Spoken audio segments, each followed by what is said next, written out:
Bom, vamos falar sobre concurso público de novo. O que que pode dar errado? O último vídeo que eu falei disso daqui foi bastante controverso, porque foi bastante enviesado, logicamente, né? Eu sou uma pessoa bastante enviesada quando esse é o tópico, porque você tem que entender quem que tá falando com você agora. Quem tá falando com você agora é alguém que entrou na faculdade em 2014, teve o primeiro emprego em 2016 e começou a trabalhar pra gringa em 2021. É extremamente óbvio... Não, foi 2022, perdão. Extremamente óbvio que, pra mim, nunca fez nem nunca vai fazer sentido eu fazer um concurso público, tá? Nunca vai fazer sentido. Mas você tá olhando pra um caso, talvez diferente da média, do normal, e se você pedir pra eu me colocar na perspectiva de alguém que, de repente, entrou na faculdade em 2024, eu não consigo. Eu literalmente não consigo. Eu tô muito longe dessa realidade. Você tem que entender que eu nem moro no Brasil há 3 anos já. Então, vamos falar sobre concurso público. O que eu quero falar com vocês sobre concurso público hoje? Vamos olhar como são as provas, se eu acho que eu iria bem nessa prova ou não, se eu acho que a prova mede alguma coisa ou não. Comparar a prova com o processo de contratação, tá?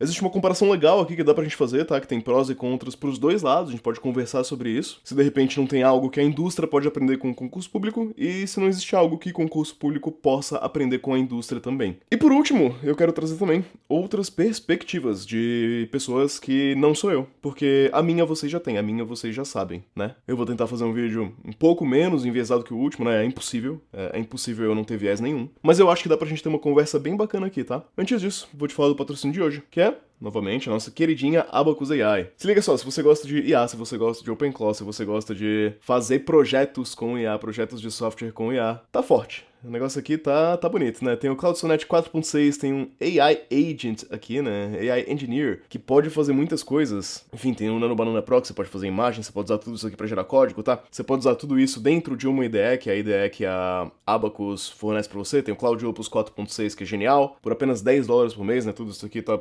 muito barato. O que eu quero te mostrar hoje é o seguinte. Aqui na sua tela você tá vendo um vídeo que a Abacus consegue fazer o trabalho que o OpenClaw consegue fazer também. Você consegue criar na própria infraestrutura da Abacus, no próprio Deep Agent da Abacus, que você vai ter acesso a uma estrutura exatamente similar ao OpenClaw, com um setup um pouco mais fácil. Fazer o setup do OpenClaw é um pouco mais difícil, um pouco mais chato, né? Você consegue fazer esse setup no Deep Agent de modo que você vai ter um OpenClaw privado, um Abacus Clawbot, né? Algo que faz exatamente o que o OpenClaw faz, que você consegue conversar com esse algo pelo seu Telegram, mandando mensagens para esse algo, né?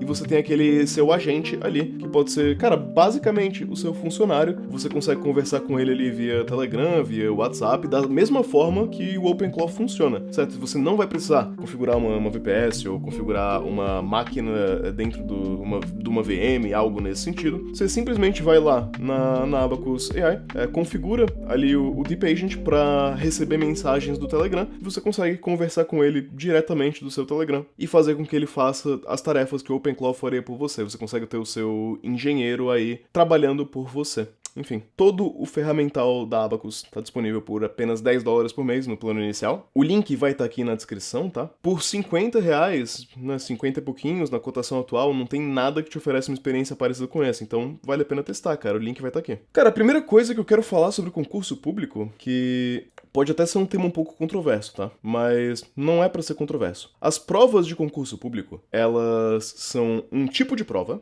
tá? Um modelo de prova que se assemelha em certo aspecto ao Enem. Um modelo de prova que se assemelha, o Enem também, em certo aspecto se assemelha ao SAT nos Estados Unidos, tá? E são modelos de prova que estão mensurando, em essência, em efetividade, duas coisas. Eles estão mencionando o seu QI e o seu tempo de preparo. Isso não é nada controverso. Então, o que eu tô falando aqui não é um negócio controverso. O Enem, o SAT, as provas de concurso público são muito próximos de um teste de QI. Se você olhar aqui, tem, enfim, vários estudos científicos, né? Esse aqui é brasileiro, mas, honestamente, no Brasil não tem tantos estudos assim que correlacionam o Enem com o QI da pessoa. Você tem uma relação bem próxima aí, tá? Uma correlação extremamente forte. Como no Brasil não tem tantos estudos, tá? Eu puxei o SAT dos Estados Unidos, né? O Scholastic Assessment, que tem mais estudos em cima disso, e o SAT correlaciona ainda mais com o QI da pessoa, né? Se você aplicar um teste de QI ou um SAT, existe uma correlação de mais ou menos 70, 80, 85%, tá? Tem alguns estudos que demonstram essa correlação extremamente forte, tá? 0,8, entre o SAT em específico e QI da pessoa. Enfim, se você olhar o tipo de prova, o Enem, ele é parecido com o SAT, que é parecido com uma prova de concurso público. Então você tá fazendo, aplicando, né, numa grande escala, numa grande população, um teste de QI, que ele é um pouquinho mais treinável. Então, você consegue efetivamente melhorar bastante o seu score com tempo de treino, tempo de estudo em cima daquele conteúdo, né? É isso que está sendo medido.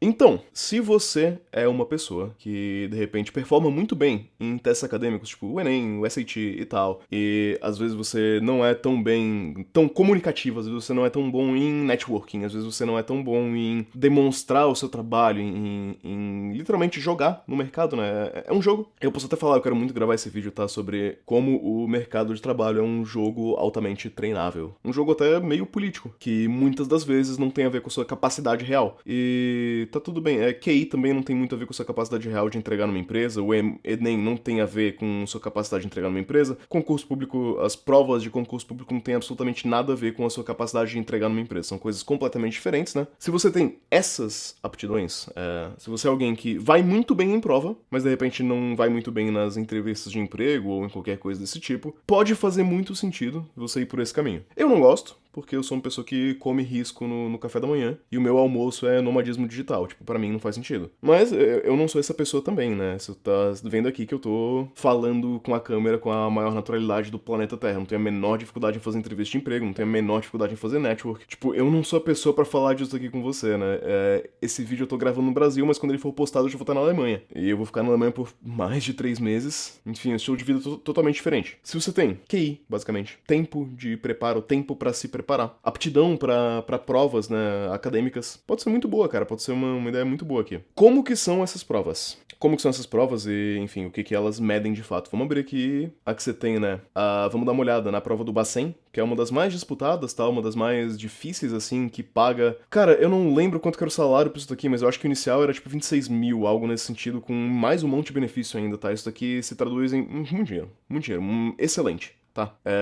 E a gente vai olhar também a prova aqui do Banco do Brasil, que foi uma das que mais aprovou pessoas, tá? A gente vai até ver o relato de uma pessoa que passou nessa prova. A prova em si, se você olhar, tem aqui. Primeira coisa que eu quero ressaltar, tá? Língua portuguesa, bastante coisa de português, tá? E quase todos os concursos públicos são assim. Noções de lógica e estatística, né? Isso aqui puxa bastante pra matemática e tal. Trouxe aqui uma pergunta de direito administrativo, trouxe aqui uma pergunta de fundamentos da macroeconomia, porque acredito que porque é uma prova do Bacen, né? Então é importante ter um pouco desse conhecimento. Um pouquinho de ciência de dados, um pouquinho de segurança da informação e tal, um pouquinho de engenharia de software. E é uma prova bastante extensa. Digamos assim, o processo que você vai passar é um processo de, tipo assim, umas 4 horas e meia, mais ou menos, tá? Eu tava dando uma olhada em alguns concursos, nessa faixa, são 4 horas e meia de prova, e tipo, você vai condensar o que poderiam ser várias etapas de entrevista numa prova super extensa, uma prova objetiva. E isso é algo que é interessante, tá? Principalmente pra quem tá fazendo. É uma prova objetiva, que ou você tá certo, ou você tá errado. Se você sentar e estudar, você passou o ponto, tá? Você é aprovado e acabou. Isso é uma grande vantagem pras pessoas que, pô, de repente você não tem o puxa-saquismo, de repente você prefere mesmo só estudar muito e se garantir no puro intelecto. E, pô, beleza. Agora, vamos puxar essa prova aqui e vamos comparar, né? O pessoal sempre fala muito mal de processo seletivo do mercado mesmo, né? Do mercado de trabalho privado. E, cara, posso ser sincero aqui? Os dois são péssimos. Tipo, na moral, sinceramente, os dois são terríveis, tá? Não gosto nem do processo seletivo de mercado privado, nem de concurso público. Não acho nenhum dos dois minimamente bom. Que é o seguinte, vai. Imagina que eu tô contratando pra uma empresa e eu tenho aqui uma prova de língua portuguesa. Eu nunca teria isso na minha empresa. Por quê? Porque eu sou o único trabalhador da empresa que fala português, todo o resto fala inglês. Então, não faz o menor sentido. E muitas das coisas aqui, algumas das perguntas, elas até fazem sentido, mas algumas pra mim, tipo, não é exatamente o que eu perguntaria, tá? Se você olhar, essa aqui é a do Banco do Brasil, tá? Agora a gente tá olhando do Banco do Brasil, porque essa do Bacen são perguntas bastante extensas e não fica legal mostrar num vídeo, então eu vou mostrar uma um pouco mais curta aqui, tá? Pra você entender o que eu tô falando. Olha só, pergunta 7. Assinale a opção que mostra uma visão positiva sem restrições do casamento. Isso aqui é uma pergunta de interpretação de texto. Qual a sua capacidade de interpretar o texto, né? Então você vai ver aqui, pô, casamento é justamente isso acalma os afetos, pronto, já não é uma visão positiva e sem restrições, né? Acalma os afetos seria uma certa restrição aqui. Casamento é bom, tem seus inconvenientes, ponto, não é uma visão positiva sem restrições. Casamento é a pior ou melhor coisa do mundo, não é visão positiva sem restrições. O que resta a maior parte dos casamentos? Logo após anos de paixão, uma afeição pacífica, a estima e a intimidade. Parece que não é uma visão 100% positiva, né? Você tem aqui o que resta, né? O que restou parece algo um pouco limitante, né? Tem algum nível de restrição aqui. Sobrou a última pergunta, que seria: os casamentos não se improvisam nem se protegem na cabeça. São atos do coração que a igreja santifica. Pô, beleza. Visão extremamente positiva aqui. Questãozinha de interpretação de texto, uma questão extremamente plausível de isso cair no Enem também, tá? É muito importante que eu tenha esse conhecimento pra trabalhar numa empresa de tecnologia. Olha, eu falando aqui como alguém que contrata, tá? Gostaria que meus funcionários todos conseguissem passar nisso daqui. Gostaria que eles conseguissem acertar a maioria dessas perguntas. É a minha prioridade máxima que eles consigam fazer isso? Não. A minha prioridade máxima é que eles consigam entregar software, e eu vou medir eles pela régua de que conseguem entregar software ou não conseguem entregar software. Essa é a medida para eu contratar um dev. A medida para eu contratar alguém de cibersegurança é se você tem a capacidade necessária para fazer com que o nosso sistema seja seguro como todo ou não. A medida para eu contratar um PM é se você sabe gerenciar projetos, teve sucesso nisso no passado. Tipo, é algo nessa pegada, tá? Novamente, é importante que você saiba se comunicar bem. Eu não vou medir a sua comunicação através disso, tá? Não vou... Eu, como gestor, não faria você passar por uma prova de português. E eu não tô dizendo que é negativo. Eu tô dizendo que, sinceramente, se eu fizer um processo seletivo, que eu vou fazer você sentar por 4 horas pra resolver uma prova de português, você não vai fazer. Você simplesmente vai sair do meu processo seletivo. Todos os melhores funcionários não vão querer participar desse processo seletivo, então eu nem consigo aplicar uma prova assim, mesmo que eu queira, na iniciativa privada. Mesmo que eu quisesse, eu não conseguiria, porque o próprio ato de aplicar a prova estaria filtrando os melhores profissionais. Eu posso falar da minha própria experiência, tá? Eu, assim, no auge da minha arrogância, quando eu tava numa empresa boa e ganhando muito bem, toda a proposta que vinha, que tinha que fazer um teste de levar pra casa muito extenso, eu recusava. Eu falava, não, eu não vou fazer teste extenso. Só quem consegue se dá esse luxo de aplicar um processo seletivo mais extenso é ou quem tá buscando funcionários que disputam muito por uma vaga, né? Você só consegue se dar esse luxo se tiver muito candidato por vaga, e mesmo assim eu acho que você vai estar expulsando os melhores. Ou então se você for uma Big Tech. As pessoas se sujeitam a isso numa Big Tech porque, honestamente, uma Big Tech paga 1 milhão por ano, 2 milhões por ano. Então você consegue fazer a pessoa se sujeitar ao que você quiser. Né? Voltando aqui pra prova do Bacen, cara, se você olhar, até tem, perguntas bem interessantes aqui, né? Tem uma distribuição aqui de uns elementos que tem valem menos 1, menos 2, menos 1, 0, mais 1, mais 2. Você precisa assinalar qual que tá certo, né? Tipo, a moda disso aqui é igual a 0. Qual que é a moda, né? A moda é o elemento mais presente. Então, o elemento mais presente é esse aqui, ó, que tem 5C, tem 5 unidades desse elemento. A moda seria menos 2, na verdade. A moda não é 0. A mediana disso daqui que é 0, tá? A mediana é 0, porque você tem 6 abaixo de 0, 2 que são exatamente 0 e 7 que são acima de 0. Então a mediana seria 0. Fica, o elemento bem do meio é o 0, né? Pelo menos eu acho que... Enfim, eu li por cima aqui também, tá, gente? Mas você tem perguntas interessantes aqui. Isso daqui mede um conhecimento interessante. Isso aqui é altamente treinável. Se você, estudar aqui, você vai ver, tem, tipo, perguntas de SAML 2.0. Eu não saberia responder, honestamente. Você tem até aqui, ó, trechos de código, né? Trecho de código em Python, e vai perguntar aqui: que seja executado no ambiente multithreading. É correto afirmar que esse é um exemplo de programação assíncrona, tananana, enfim. E aqui os negócios, né? Aqui de Python, né? Você vai ter o def-A, def-B, def-C, A, B, C, de maneira que é assíncrona. Então você vê, tem umas perguntas de código e tal, né? Tem até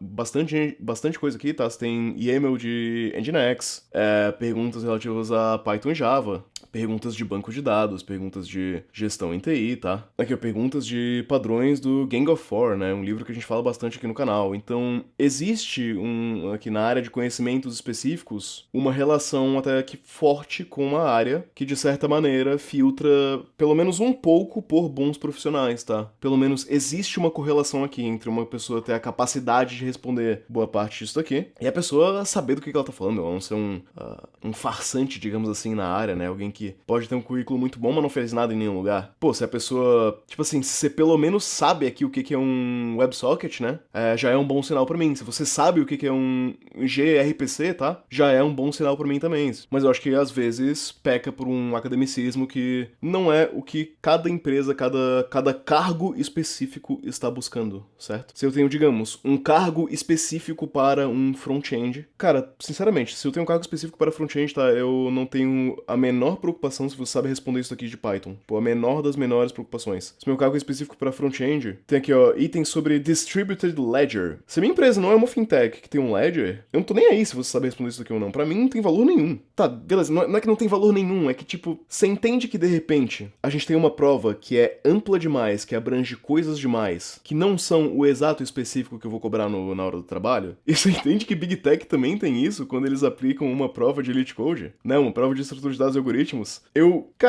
tendo a acreditar que Elite Code também é altamente treinável e altamente correlacionado com QI, então, assim, tipo, será que a gente não tá trocando 6 por meia dúzia aqui? Mas o que eu sempre digo, né, é que quando a gente vai na internet, a gente vê que as pessoas tendem a falar que ou as coisas são muito importantes e imprescindíveis, e se você não souber o que é gRPC, você não é um bom profissional. Se você não souber me explicar, pô, sei lá, o que é uma B-tree, você não é um bom profissional. Ou então as pessoas tendem a pegar o outro lado, que é falar, pô, isso aqui não tem utilidade nenhuma, você não vai usar no dia a dia. gRPC, talvez você use, talvez você não use. Se você não usar, não precisa saber também. Nada faz a menor diferença. Git não faz a menor diferença. Kubernetes não faz a menor diferença. Nada faz a menor diferença. Você tem meio que os dois extremos assim, né?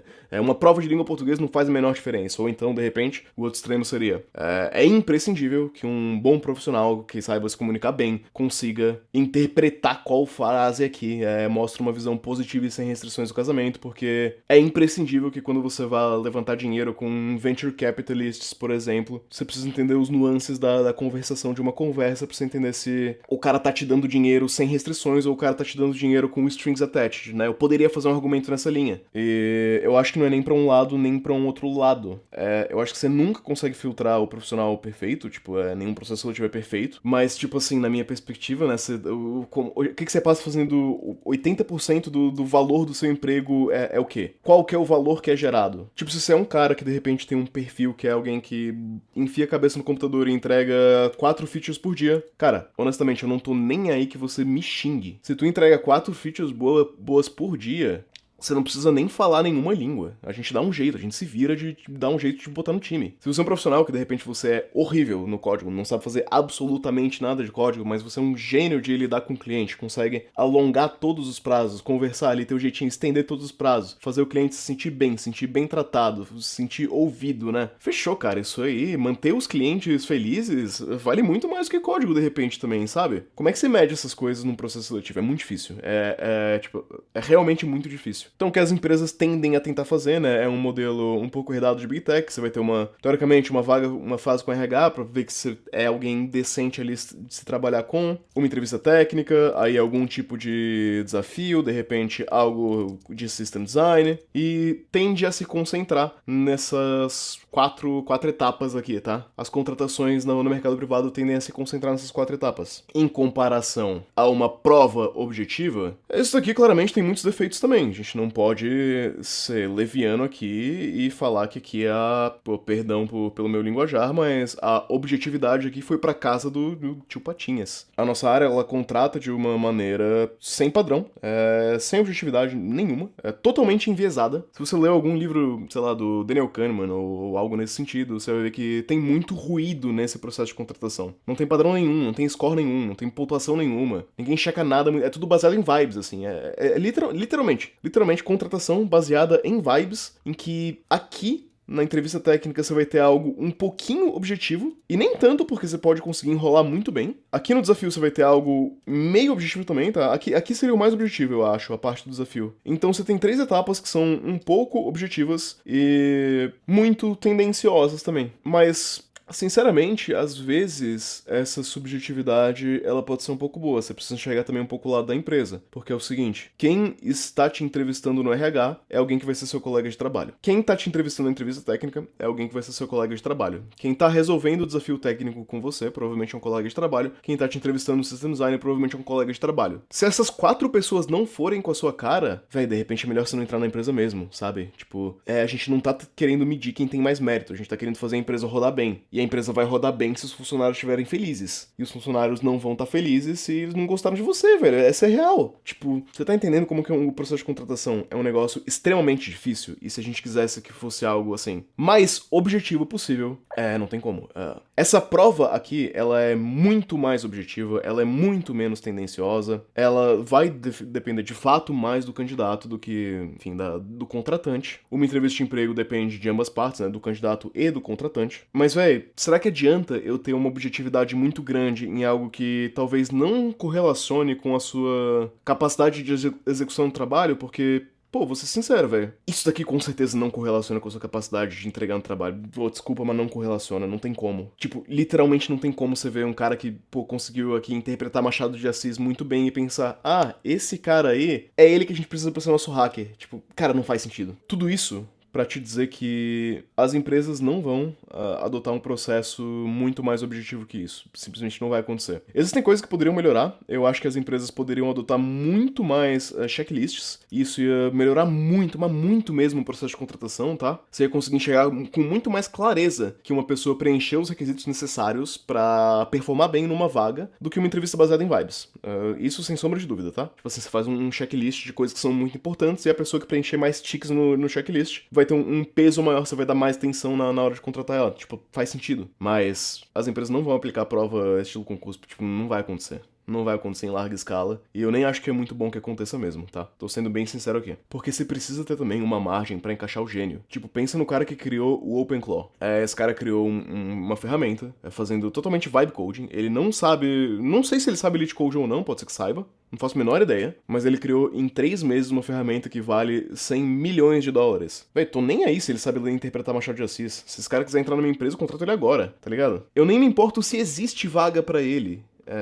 Então existem muitos níveis aqui a se conversar. Enfim, e dito isso tudo aqui, cara, saindo um pouco da perspectiva da empresa, da perspectiva de contratação e tal, eu acho que você entendeu. Se você acompanha meu canal, você entende como é que é um processo seletivo de uma empresa normal. Agora, você também tem uma noção mais ou menos de como é uma prova aí de um concurso público, tá? Do que é cobrado e tal. Você vai saber qual desses dois você tem maior chance de performar acima da média, né? E vamos ter uma conversa agora sobre alguns dos pontos, sobre alguns dos porquês que as pessoas fazem concurso público. Então, muitas pessoas reclamam aqui, por exemplo, que processos de seleção do RH envolvem 1000 etapas. No concurso você só faz 1000 etapas só pra tomar posse, ou seja, a vaga já é sua, né? Tipo, você faz a prova, se tu gabaritar a prova, acabou, ganhou, fechou, sabe? É mais ou menos essa visão do Alan, que ele falou, cara, o grande diferencial de estudar pra concurso é que só depende de você e de mais ninguém. É o que a gente tava falando aqui, né? Tem como você ganhar mais de 40 mil em concurso de TI, só depende de você sentar a bunda e estudar até passar, isso tá com a metodologia do jeito certo. E realmente, cara, se você é alguém que tem, assim, muita aptidão pra prova, você foi muito bem no Enem, de repente estudando pouco, se você estudar muito, é possível que você consiga passar num desses concursos aí, ganhar 40 mil, provavelmente trabalhando com menos intensidade do que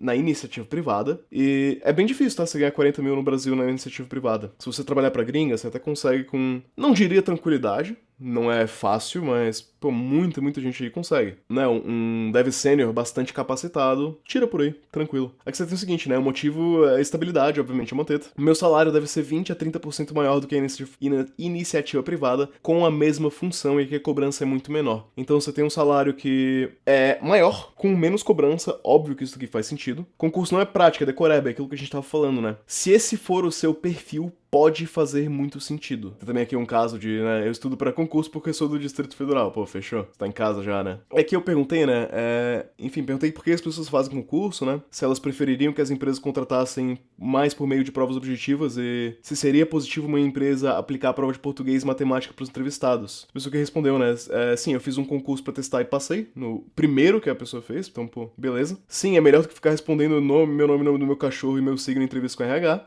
o que evidencia que boa parte dos RHs da nossa área são péssimos, né? não vou poupar palavras aqui, realmente são, seria positivo para a empresa e negativo para quem não tem esses conhecimentos. No caso, os conhecimentos de português e matemática, né? Conhecimentos explícitos de português e matemática. Cara, eu até concordo, mas qual que é o problema, né? Velho, o cara que é genial não vai se submeter a isso, né? Me desculpa. Os melhores devs que eu conheço tá chovendo em empresas no inbox deles, oferecendo salários de 10, 12, 15 mil dólares, ele não vai sentar pra fazer uma prova de português. Não vai, simplesmente não vai. E você vê essa opinião ecoada, né, em várias pessoas que fazem concurso público, é esse não gostar da subjetividade, esse querer uma objetividade maior. E não tô tirando o mérito aqui. Acho que, da perspectiva de quem está participando do processo seletivo, é algo muito atraente. Até eu, honestamente, pessoalmente, odeio processos subjetivos, tá? Eu odeio participar deles, eu acho que é injusto, acho que não é legal, não gosto de participar, mas enfim, é a vida. Acredito que a sistematização dos meios de contratação seria algo benéfico para toda a sociedade, apesar de ser contra o fim completo da entrevista, acredito que meios claros e objetivos de avaliação são benefícios para os dois lados. Com isso seria possível saber o que se espera, em quais níveis de área e tal, né, e candidatos conseguem estudar de uma forma objetiva, tá? Você ia ter um feedback claro e tal, e ia ser legal, tá? Eu concordo, eu acho isso positivo. Agora, o X da questão é, se você quiser um critério, um meio claro e objetivo de avaliação, eu te dou o meio claro e objetivo de avaliação. O meio claro e objetivo de avaliação que a indústria como um todo combinou,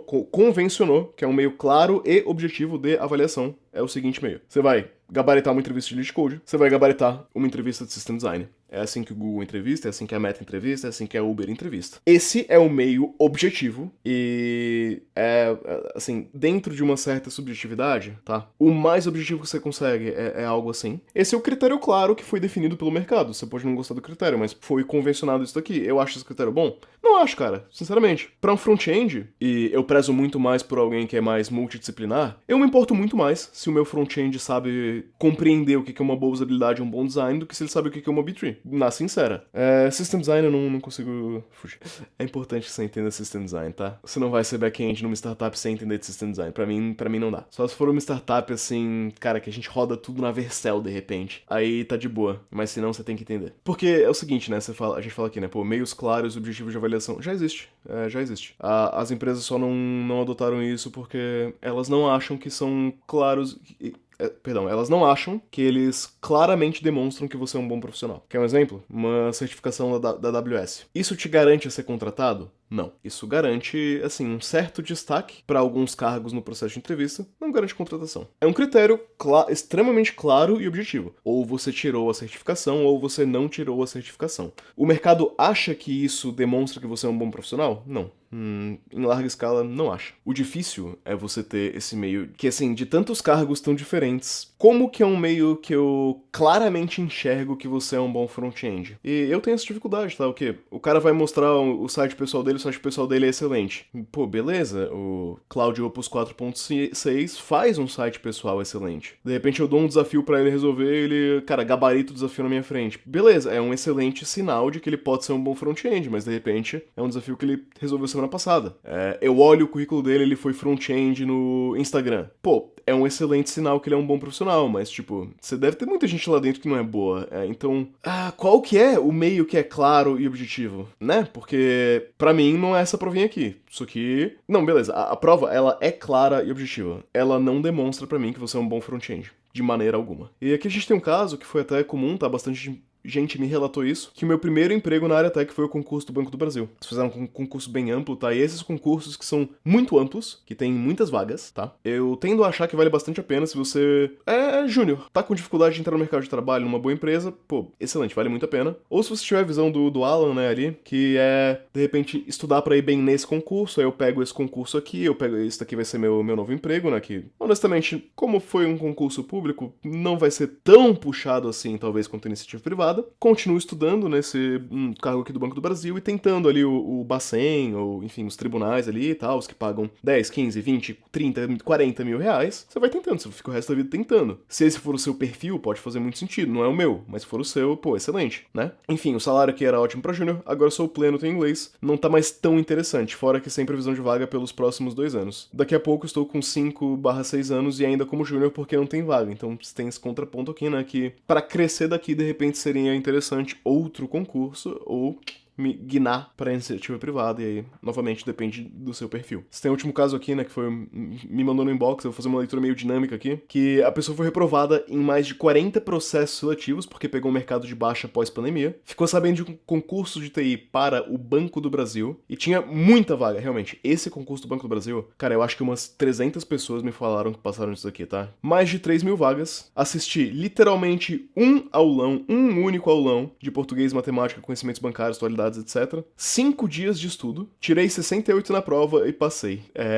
A nota de corte foi 67, ridícula. Conclusão, foi um ponto fora da curva, realmente foi um ponto fora da curva, tá? Essa pessoa comentou que não tem problemas com provas, e ele acha muito difícil que alguém que já não tinha uma mínima base de TI estudou pelo menos um mês para essa prova não passe. Então, concursos mais amplos assim, principalmente esse do bebê que paga legal, tá? Não paga mal não, tá? Pagava legal. Eu não lembro se era 4, 5 mil, acho que era algo mais ou menos nessa faixa. Tipo, cara, passou a primeira experiência, tá muito bom. Mas tem um contraponto, né? No BB, mais de 80% de TI é composto por júnior, a progressão de carreira atual é muito difícil, por conta disso cogito voltar pro mercado em breve, porém, a estabilidade, carga horária e benefícios também pesam bastante, né? Bom, esse foi o nosso bate-papo sobre concurso aqui. Espero que você tenha uma perspectiva talvez um pouco menos enviesada que o último vídeo que eu fiz, né? Eu acho que principalmente, se você tá aplicando muito no início da sua carreira e não tá conseguindo vaga, pode ser uma excelente saída, principalmente se você for bom academicamente. Se você ia mal em prova tipo Enem, você vai mal em prova de concurso público, não tem o que fazer, você vai ter que estudar um monte. Se você naturalmente ia muito bem em prova tipo Enem, e eu era uma pessoa assim, tá? Eu ia muito bem nesse tipo de prova, até sem estudar muito, cara, de repente, velho, é o caminho pra você entrar no mercado. Claramente muito melhor do que nada. O problema também é que às vezes é Brasília, né? Aí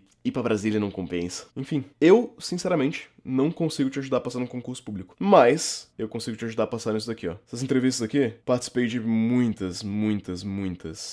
Pelo menos umas 50. Agora eu conduzo alguma dessas entrevistas, tá? Eu nem vou falar que eu não gosto desse tipo de processo, mas se você quiser aprender comigo, a gente tem uma suíte de cursos que te ensina, bom, estruturas de dados e algoritmos, a prova de Elite Code, né? Tem roadmap pro seu próximo emprego, te ensino as partes de currículo e ir bem em entrevista. Cara, eu te dou de mão beijada pra você ir bem nos processos seletivos de empresas privadas, tá? Um workshop de System Design aqui também pra entrevistas.